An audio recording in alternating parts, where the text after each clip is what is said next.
اینجا حرب میدان است، واقع در جنوب تاجیکستان. تا سرحد افغانستان یک چند کیلومتر مسافه دیگر است. امروز اینجا مرحله نهایی تمرین‌های حربی نیروهای دولت‌های اعضای سازمان پیمان امنیتی دست جمعی می‌گذرد. آنها طول یک هفته دوام داشتند. هدف آماده بودن به جلوگیری و نابودسازی گروه‌های مسلح غیرقانونی، آزاد کردن انشاءات استراتژی و برقرار کردن وضع در سرحد دولتی هنگام پیش آمدن چنین حالت‌ها. Наряду с этим высоким остается уровень угроз, вытекающих из соседнего с нами Афганистана. Повсеместно наблюдается усиление этнических и конфессиональных противоречий, всплеск преступности, терроризма и экстремизма, а также значительное возрастание угроз гуманитарной и социальной катастрофы.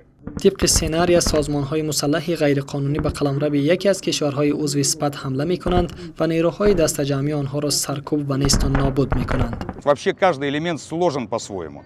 Элемент отрабатывался очень сложно, если вы заметили, это касаемо блокирования незаконных вооруженных формирований в населенном пункте Айвадж и в населенном пункте, левее наблюдали, населенный пункт Харп. Подразделения главных сил от Республики Таджикистан, от Российской Федерации выполнили задачу также по уничтожению незаконных вооруженных формирований и перешли, соответственно, на преследование.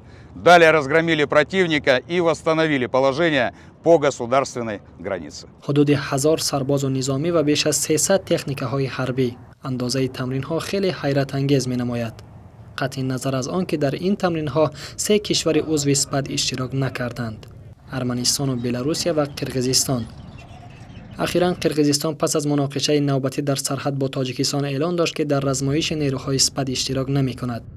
И я вот свое личное мнение скажу, я уже поблагодарю руководство учения.